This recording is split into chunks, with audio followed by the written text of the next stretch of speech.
Hello, BookTube. I'm here with Mark Richardson from Richardson Reads, who once every year makes a BookTube video. I did 2 this year. It's true, he did 2 this year. I want to stress what I always stress on this channel, which is that he's kind of busy. but today, we went out and about. Today, we did what we usually do when I come up to Vermont. We went out and about, and of course, that involved books. So we have a dual book haul for you. But we went out and about to one of your favorite places, where the lady who works there, she's younger than both of us, but not by much. And she's personable, a dog lover for sure, because she adores Frida. Yeah. She knows Frida. Steve showed up 3 years ago, maybe there the first time. Frida was a baby. She's just a little baby. So maybe not quite 3 years. She's watching us right now, in case you're wondering. Oh, okay. She's a wonderful, wonderful lady, Frida, and the lady at the Bridgewater. And it's a giant thrift store in an old wooden mill. And it's funny because we left a Monroe Saltworks little coffee cup. It's a pottery thing that Deb collects from Maine. We left it there, and she knows who to call. I mean, we don't live close. But we don't live where we used to live. So your routes to all these were a little different, and your route here was a little different. It's sort of nice. You know what I mean? It's sort of fun. But it's a little bit of a haul now. A little longer drive. Beautiful, though. Yeah, it's I thought it was prettier. Yeah. The ride up Well, there it and is the ride prettier. all around. The roads Right. just seem... Yeah. Of course, Vermont is putting on its finest right now, and it's about to be glorious. Yeah. In just a couple of weeks, the foliage will be changing on the mountains as you're driving around. Incredible, the scenes that you see, and all so quintessentially New England. You'll be going down this little winding road, and the roads are winding because Vermonters didn't want to do anything with these streams that are everywhere up here. Everywhere there's running water. So that no matter where you are, your road is turning around like that, and there are stone walls that date back 300 years, stone houses that people were bringing in hay, and so the field, one field that we passed, there was hay being baled and people harvesting it, and that looked Midwestern, but then the backdrop of it was a mountain, just a wooded mountain. Oh, so if you go to the Midwest, we had something called the Vermont Exodus. Because here, when you're farming rocks, is what my grandfather used to say. So a lot of those Midwestern farms were started by Vermonters who were going to...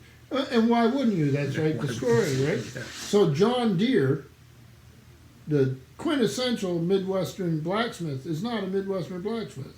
He was born in Vermont. He learned to make and blacksmith plows in Vermont with rocks. And when he got to the Midwest, his career exploded. He became a legend, right? Didn't I see a John Deere factory? Didn't I pass one on the way Oh, out? no, it's just a service center. But the John Deere is a Midwestern company. Yes. He started in Yes, Vermont, right. but his success came in the Midwest with those huge farms. So, the first thing he did was leave. That's just the way it was.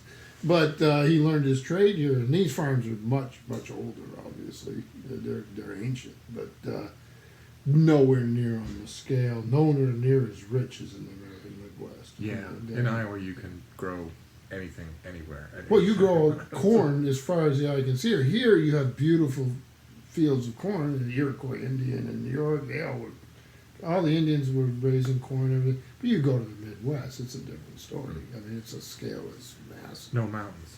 Scarcely any trees. Which are impediments to agriculture sometimes, right?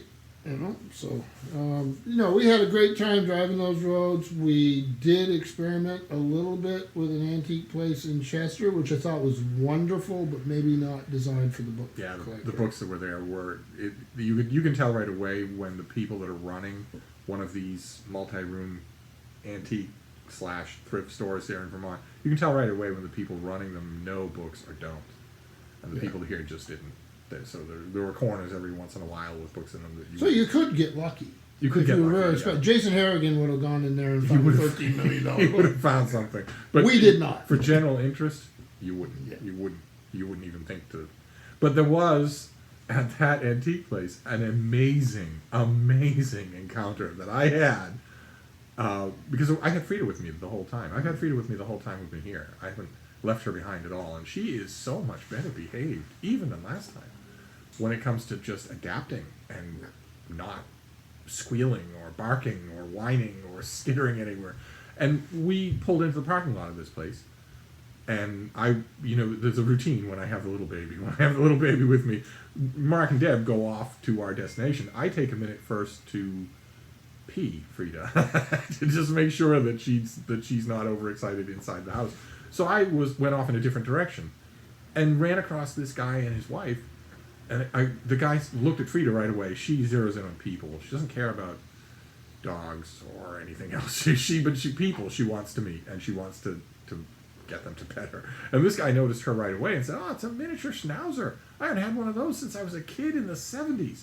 And then he said, "And that dog's name was Frida."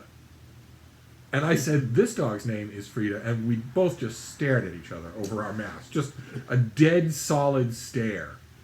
The wife was saying, "Oh my God, that's amazing." But he and I obviously have the same reaction to coincidences, which is a moment of sheer terror. And that is as big a... they were a nice couple. Right? Yeah, they were a nice couple, but meeting at random in a parking lot in a place that we decided to go to only half an hour before. I met a guy who had a miniature schnauzer 50 years ago, whose name was Frida. That was amazing. But Bridgewater is where we did our book shopping. And we were just commenting before we started the video that it's not a massive amount of books. And not a lot of turnover. It's not the Brattle. And we didn't get a massive amount of books. No, not this time. But we got good books. Yeah. So how do you want to do this? Do you want to swap off? It's your channel, and I'll swap off with you start. Okay. Well, I got a romance. I haven't had a romance in 40 years. I have. I mentioned. That was my wife over there saying, "Well, I'm sorry to hear that." I think that throat clearing meant that you're going to go through another 40 years as well. We have a seller that is very, very interesting. I may never show up again.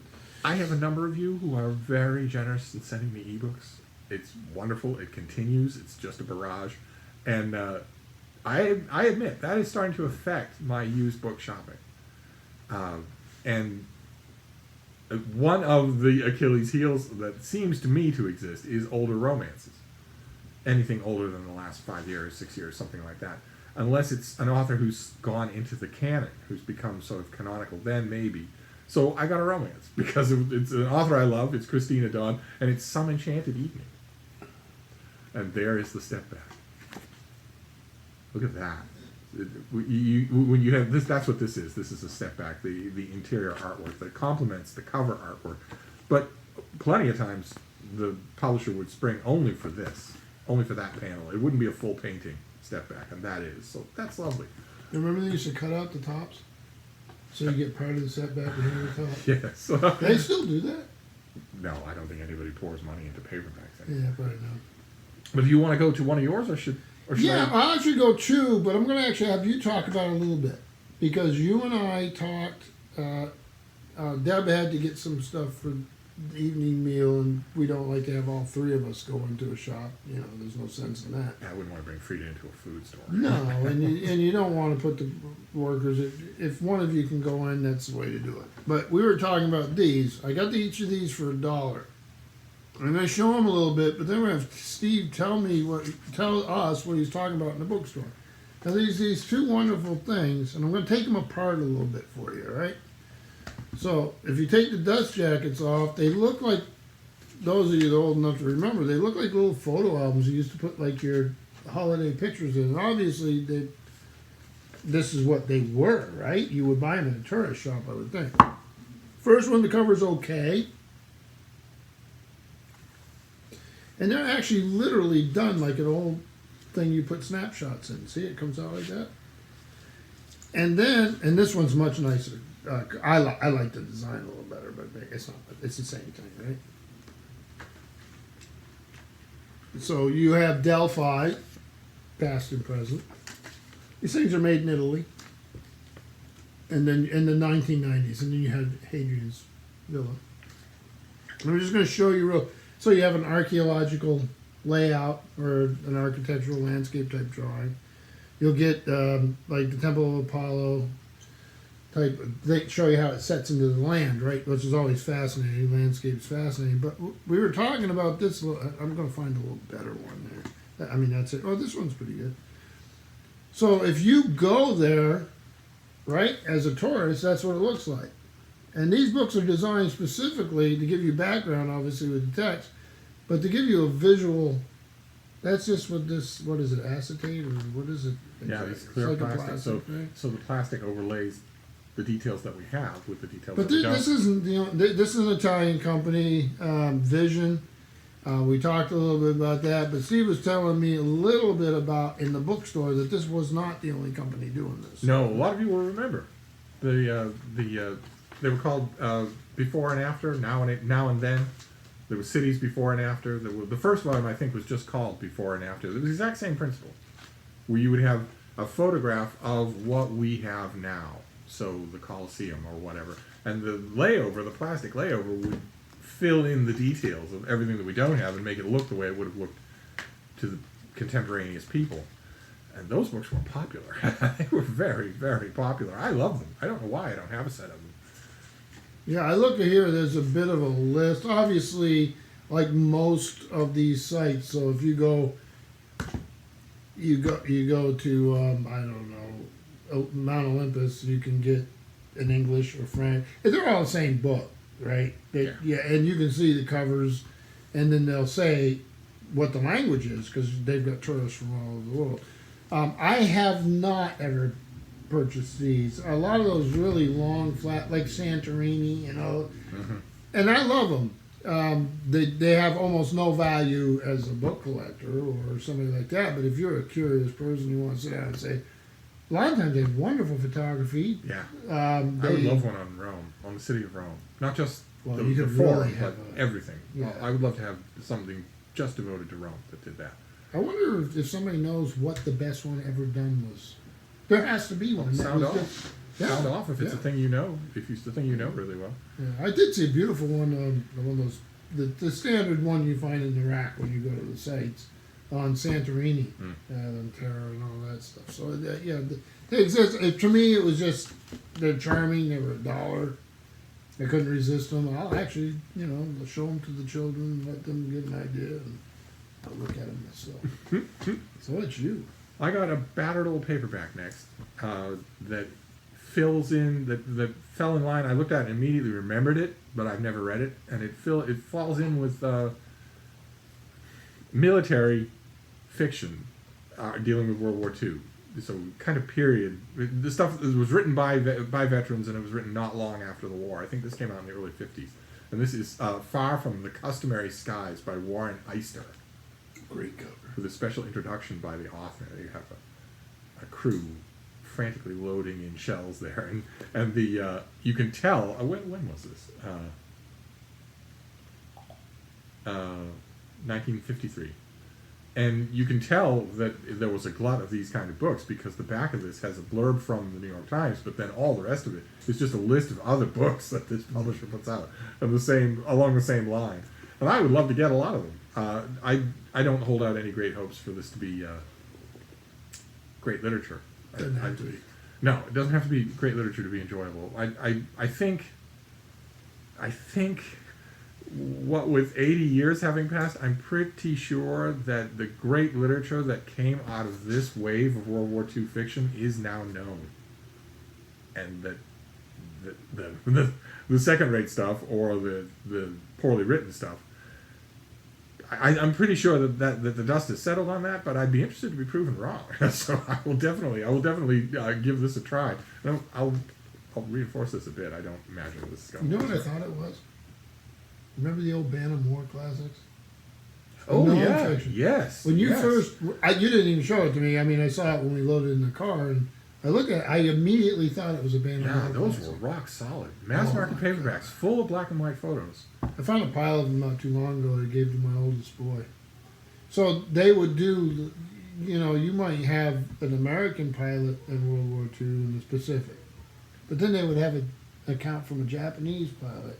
And the same thing in the European theater with like a Luftwaffe and or the Africa Corps, I Yeah. believe, was one where there was a few really good Some of ones. those Bantam War classics were I love. They did one, the Big E, right? Yeah. About the Enterprise. Yeah. And Pig Boats. They did one called You Pig Boats. It sent was- me a guy who relates to this. This is how we talk. It segues into something else. Remember when you sent me a bunch of Martin Caden? Oh, right. Yes. Right? Well, he had done those things on Yes. what is Chanel and help me out here.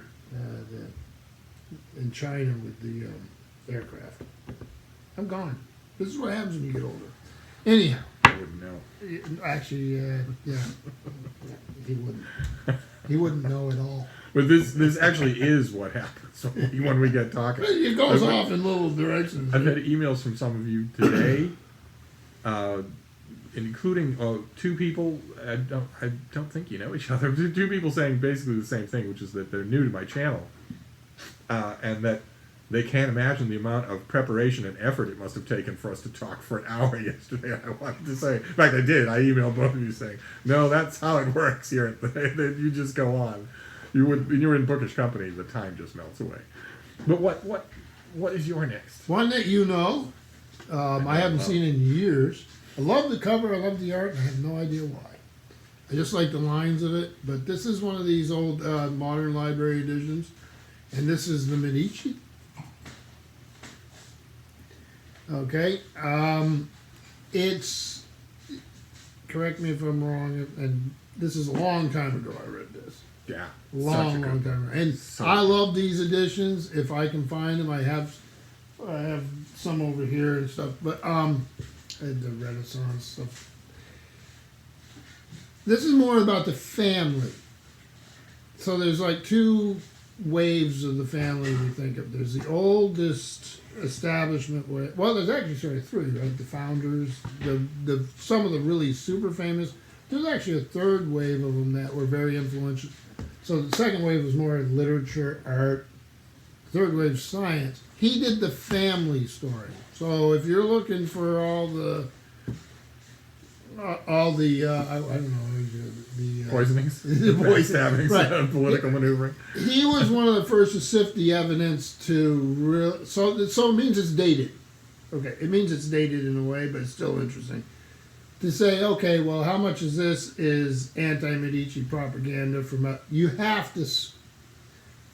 It makes good television, but you have to consider where it came from. He's one of the first that really non-Italians. There were Italians that knew the archives and said, "You guys are getting this crazy." Yeah. It's happened with the Borgias too. Oh, it's for the same reason. Borgia enemies. Right, for the same Yeah. exact reason, right? But this family is really, in the history of families in the world, would have to have their place, I would think. Wouldn't you? I mean, Head even of the donkeys. you never know where this is going to go. But it's a wonderful cover. I got it for, I think, $1. Did you say you have Walter Pater? You have the Renaissance? Which one? Come on, you get the camera. I know. Oh, that's right. I got the next book. Yeah. Well, he goes and finds whatever he's looking for I here. don't even remember. Uh, My brain's old. My next one is something that I've followed on this channel before. It's a hardcover of a series that I really like. And it's my favorite volume in the series. This is the Prentice Alvin books, the Chronicles of Alvin Maker by Elson Scott Card. And this is the third book, Prentice Alvin. And the cover is, this takes place in a mythologized colonial America. It's very different. There are some similarities, some of the big names, Napoleon, Ben Franklin, that sort of thing. But in this world that Card created, their folk magic of the type that you'll read forever in colonial histories is real. There are such things as hexes, and almost everybody has a knack of some kind or other. So there are people who can read the emotions of other people. There are pyrokinetics, people who can start fires, and knacks vary in strength. So, for instance, when we finally meet, later on in the series, we meet Napoleon Bonaparte, and his knack is to bend other people to his will. If you're around him and you're not protected by a hex or a charm of some kind, you will start doing what he wants you to do, and he has that knack stronger than anybody, which is why he's Napoleon. And in the sort of folklore of this world, there are, every once in a blue moon, the seventh son of a seventh son will be a maker with a capital M, and that the maker has all the knacks, and Alvin Maker is one of those characters, and has a whole bunch of adventures. In the first book, in this series, he has adventures with William Blake. In the second book, he has adventures with Tecumseh and Tenskwatawa, his brother. And in this third book is where the series starts to broaden out. And that's both a good thing, because this book, more than any other book in the series, allows Card to really hit the mythological tone that he does so perfectly in this series. After this, he keeps broadening out the mythological tone, and it starts to make the books a little flabby. I can't earnestly recommend this series past book number 3. But the first 3 books, oh my, can I recommend them.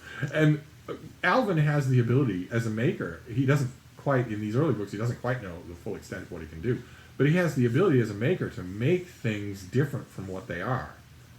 And that includes making inanimate objects into animate objects. Because it's just a matter of connecting what we would call molecules, but that he just calls the very little bits.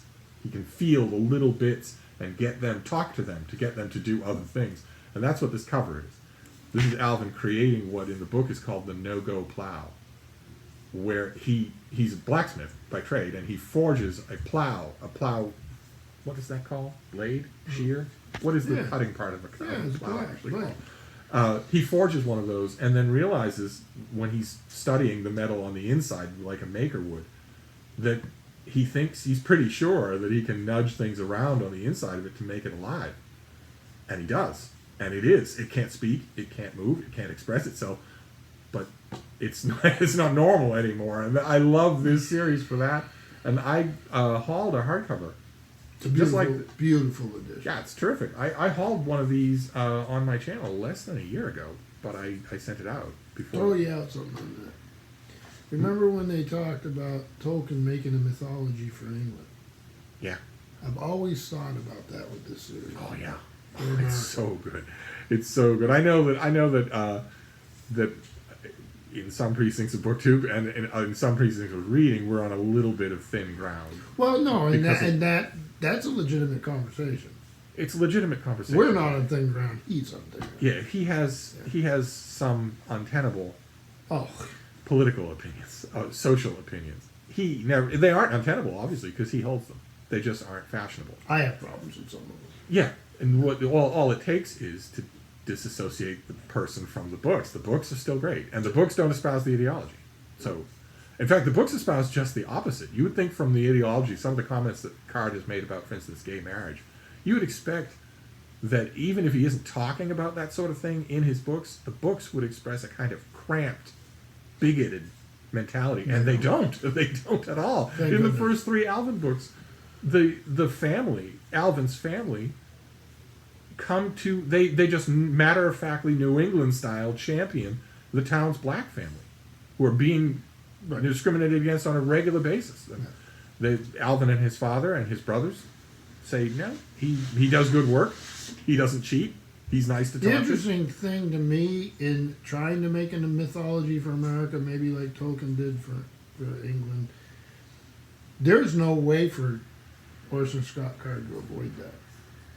To avoid what? The black family.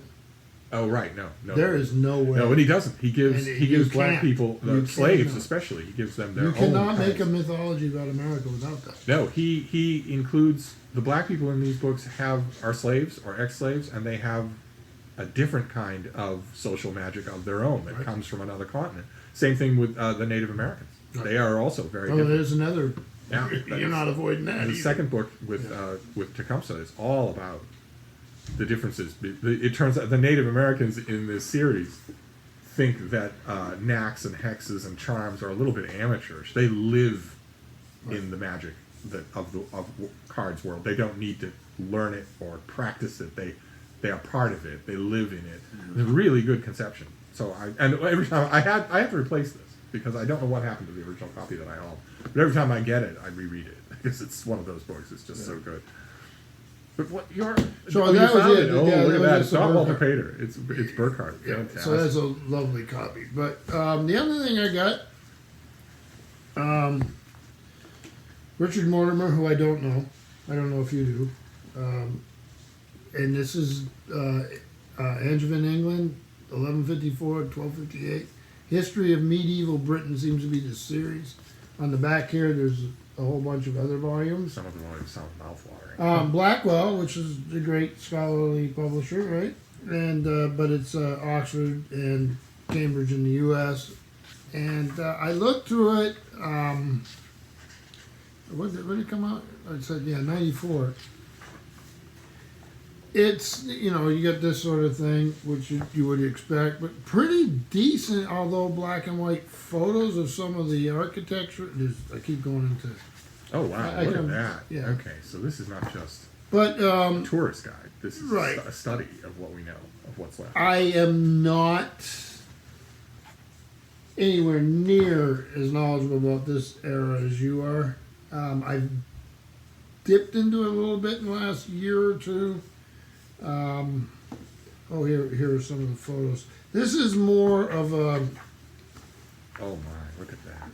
me taking on love nonfiction like you do, obviously. And the nice thing about nonfiction in history is there's always going to be gaps. So if you can find something specialist like that to get you into it, I'm sure there's a lot of stuff about secondary literature. Oh, look at this. To me, it's sort of like a scholarly enough, so it's not going to bore me.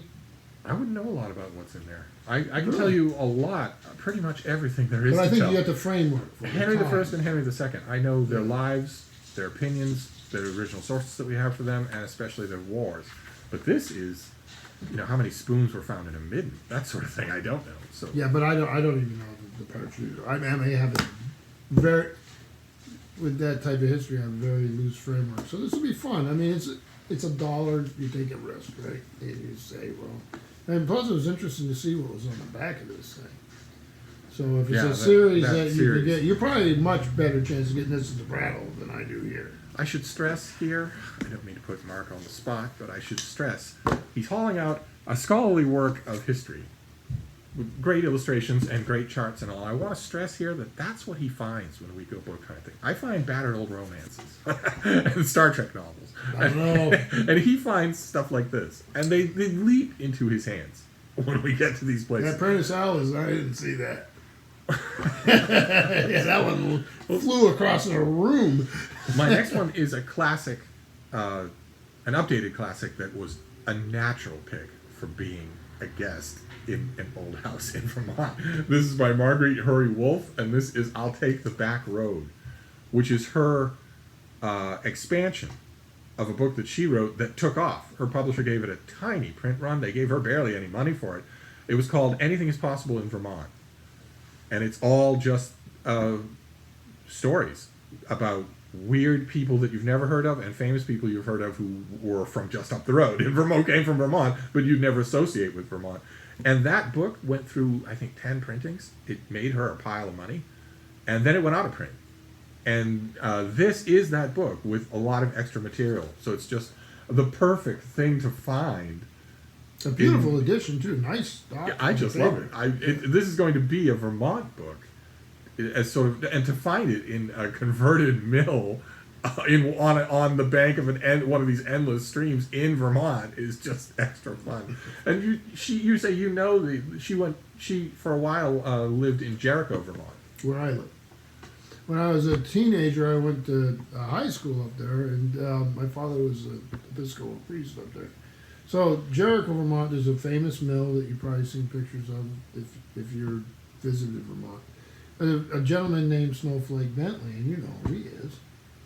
Well, you had to remind me. I would not. He's a guy. He's an early amateur scientist type, but with the advent of photography, was able to establish that no two snowflakes are alike.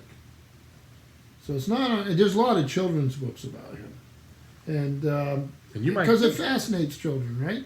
You tell children the snowflake they see is that they'll go out and they want to know if it's true, right? They're going to want to look. Of course, they melt so fast, but he did, and he was a scientist and amateur scientist, a wonderful character. So, yeah, when you said she was in Jericho, and I used to go as a teenager and party a little bit by that mill, but it doesn't matter. A curious little known fact, he wasn't actually called Snowflake Bentley because of his snowflake discovery. He was called Snowflake Bentley because he had one side of his head shaved, he had a blue check mark on Twitter, and he thought that all sorts of absolutely normal things were problematic. That's actually why they called him Snowflake Bentley. Yeah, we have almost nobody here like that. No, there's nobody in Vermont like that at all. Not at all. No, it's quiet here, it's peaceful here, it's beautiful here. I'm spoiled here, and so is Frida. Those are all good reasons, but another great reason to love Vermont is that there's nobody like that here at all. Nobody. Instead, you have a tiny state full of people who have guns in their houses and no gun problems. No. Because in addition to all the guns, you have all the common sense. It's all sort of bottled up into this little state. We have a socialist senator. They have a socialist senator. Pro-gun. There aren't any socialists in the state. Pro-gun, by the way. They elected him because they liked him as a man. They liked him as a figure. He used to drive around here in an old VW Bug and tell people his ideas. I'm not. And you know what? You stop at their house. If you stop at somebody's house and tell them your ideas, it's different than being on television. And here that works. I'm not so much complaining about Massachusetts, of course, my beloved Oh, Massachusetts. but Massachusetts is a wonderful place. We have a great Republican governor. We have a largely good deliberative body, but there's a different feeling because Massachusetts is such a hotbed for lead the nation liberalism and also tons and tons of universities. We do get the other kind of snowflake, but those kinds of snowflakes don't exist here. Instead, you have just normal people who talk to you in the parking lot of antique mills. But you know, that's the thing. When we're driving on the road, we see. I'm an old Vermonter. Yes, you can emphasize whatever you want. You can emphasize whatever you want. And to me, I still come from. My family was old here when the Civil War was going on. All right, so we get plates from. We still have that sense in Vermont of being a republic. We were a republic before any place in the United States. Texas was a republic much later than us and shorter than we were. We have that sense of being independent, but we love the influence from those places. We sort of look at Boston as our capital. I mean, it's weird because we're very New England focused, but upstate New York's hugely influential here. Quebec's hugely. You can drive a couple hours, you're in Quebec. Well, you know, we don't have a border problem here that wasn't invented. We love Quebec. We love the people there. We love all the people that come into the state. I have to tell the story of something that came up today in conversation in the car. Because he mentioned, I wouldn't have said it, I wouldn't have gone for it, except that these videos go long anyway, and also he mentioned that he's a very old school Vermonter. And that came up today because we were talking about the strategic importance of Fort Ticonderoga. And Mark's at the wheel of the car and he says, yeah, that was important in both wars. And anybody listening, anybody else saying that in the world, it would be, oh yeah, World War I and World War II. In Vermont, that's current events. It's the much earlier wars. And you have to have a degree in American history to know what he's talking about when he says both wars. That was the most Vermont thing I've ever heard you say. Fort Ticonderoga was important in both wars. But I need to get out more. You need to maybe get to slightly younger states would be good. You picture it though. I could just picture you. See, I've lived in New Mexico, which I loved. Absolutely loved. I learned how to eat in New Mexico. I've lived in Washington State. I've lived in Florida. I've lived in, Massachusetts for years, in Boston. While you were a bookseller. Yeah. It's possible we actually Almost certainly. Yeah. Almost certainly. And I admire other states. There's places that are beautiful. But what about taking a motorized scooter to downtown Portland for artisanal guacamole? Yeah, I don't think it's happening. I don't think so either. I'll eat the artisanal. I'm just not doing it that way. We'll finish up with one of my books here, a classic. Those of you who know Stackpole military history, the imprint. This is that Stackpole. This is They Met at Gettysburg, a classic. His classic account of the subtitle gives away the specialist nature of the book because it refers to the battles of Gettysburg, plural. And I've read this thing a million times, but I don't have a copy, and I'm not sure that it's digitized. I'm not sure that any of you can find an e-copy of it, so I grabbed it. I used to have a whole shelf of Stackpole military history books. I have that volume, but it has a dark divided cover. Have you ever seen it? With just like a band with the Union Army going. So I think mine's actually maybe newer than yours. You may be an older. I've probably seen your that thing's been printed a million times. Yeah, right? it was for a long time the standard work. I don't think that it is anymore. I think that there's an author named Alan Guelzo who did a big book on Gettysburg just a few years ago. I reviewed it. I loved it. Had I had a BookTube channel and Zoom capability, I would certainly have talked to the author about it. And that makes me think, I know this is off topic in a book haul, but that makes me think of doing that anyway. Do you think authors, I mean, like take him as an example. He wrote a study of Gettysburg years ago. Do you think he'd be amenable to just talking for 20 minutes about his book, think so. even though it's long, it's not new anymore? It's thought his, of that. if you're going to invest in doing something like that, it's a passion. Yeah, he probably wants to talk about it. I'm going to maybe put out feelers and try exploring that. See if, like, I'd for like instance, to see you do that with historians especially. I've been watching your Zoom thing, so obviously not geographically limited unless the infrastructure isn't there. That would be a problem. Yeah. But that's a problem throughout the world. We see it here with schools. But I'd like to see you do that with a lot of that. I think about this Gettysburg. I lived in 2 houses away from Joshua Chamberlain's house. And I know you know who Joshua Chamberlain was. And then I transcribed for the Maine Historical Society some of his diary entries, and I actually went to graduate school where he was a teacher. And but not when he was a teacher. No, well, close. No, so, I mean, Stackpole knows all that stuff. Yeah. And the new people know that, but the new people aren't the new people without Stackpole. See what I mean? That's part of the conversation with history, and that's what's so fascinating. Should we, since we don't care about length of time on these videos, should we fill them in about Joshua Chamberlain? Seems a little Big snotty. Top, right? Little Big Top, yes. And, if you haven't seen Ken Burns' documentary, if you've seen that, you'll remember. Oh, that's right. They did do a good job. They did a fantastic job with it. And And you know, there's a I've been main alarmed author over who the did years it. at how many of you have mentioned that you've never seen that documentary. That would be Ken Burns that's a real lack. if you've lives never seen that. Oh, God. 30 miles from here, but he doesn't live in Vermont. He lives in Walpole, New Hampshire, right down the road. And I will say, of the thing, I remember as a young man, and I'm not running away with your channel here, tell me shut up when I need to. Baseball. And be careful. He did They have a baseball. cellar. They have a cellar, so I'm not going to tell them to shut up. Baseball was one of my favorite, my dad's favorite, so I have fond memories of my dad.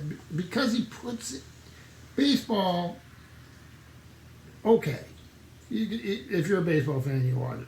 But as an American, or somebody in the world, you can watch it connected to the social movement. Of course, a lot of that was related to race, right? He did the Civil War, which I don't think's ever been equal. No, His Civil War could has not be. never No been. way. And he's done the National Park. He's done all these different things. Some are better than others, as they would be with a body of work. Yeah. None of them are bad. None of them are bad, no. I wish that his World War II had gotten more attention. I think it's brilliant. But the Civil War is amazing. Civil War is still the best, I believe. We're- Baseball's a close second. Baseball's a close second. And baseball, Civil the War- reason baseball ranks so high is because he never looks away from the issue of race. It would have been so Ever. tempting to do that.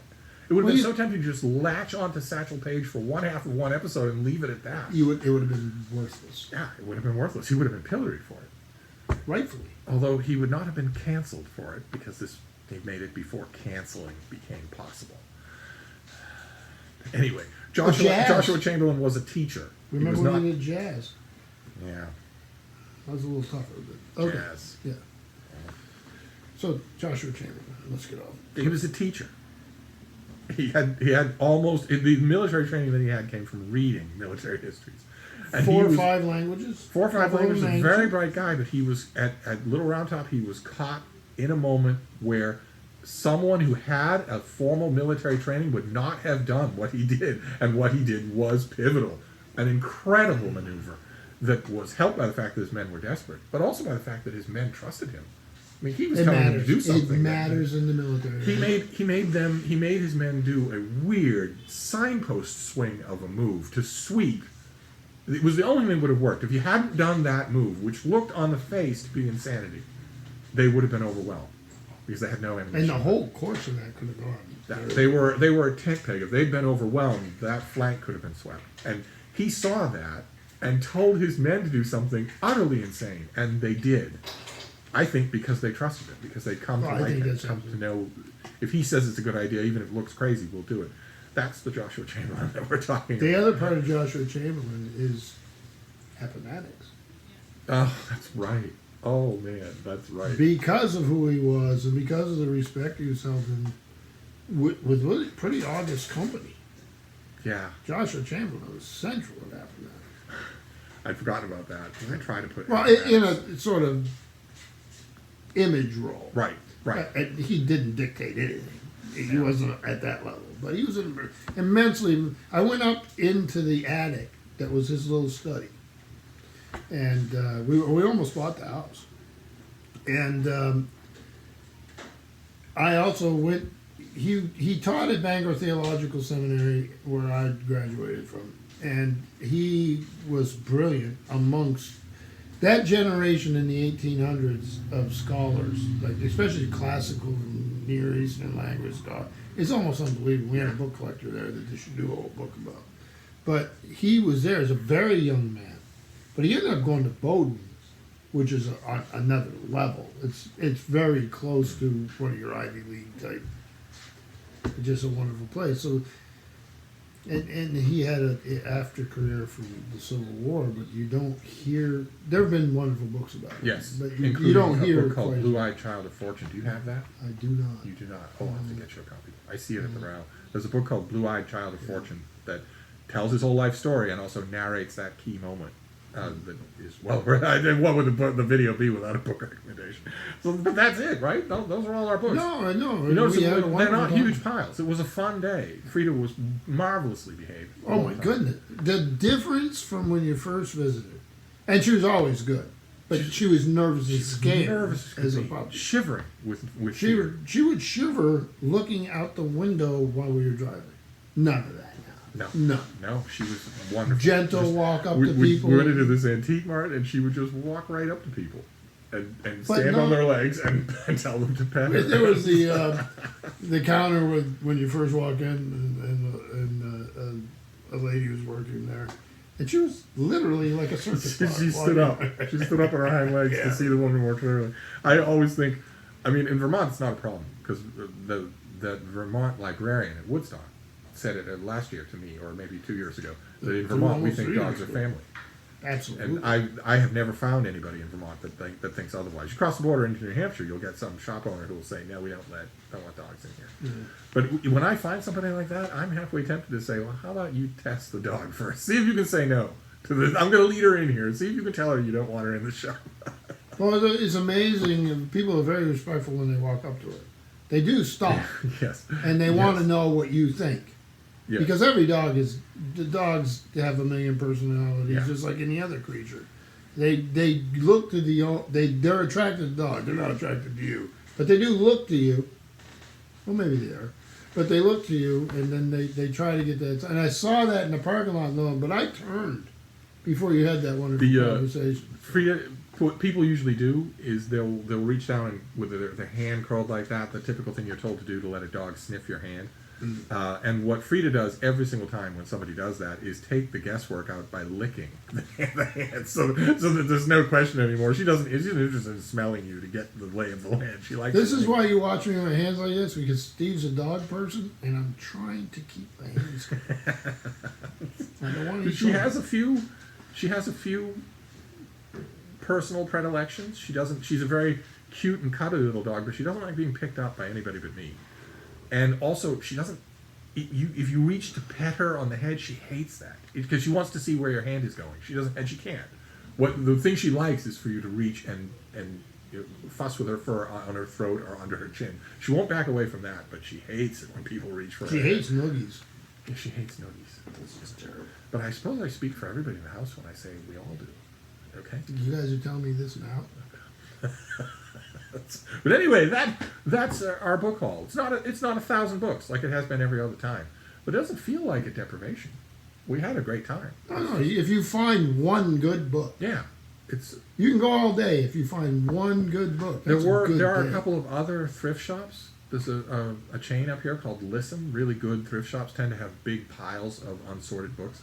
And when we were out today at Bridgewater, I said, "Well, can we go to some Listens?" And Mark said no. And I said, "Why not?" And he said, "Because you're fat." So I'm getting that a lot these days. You're taking up a lot of screen.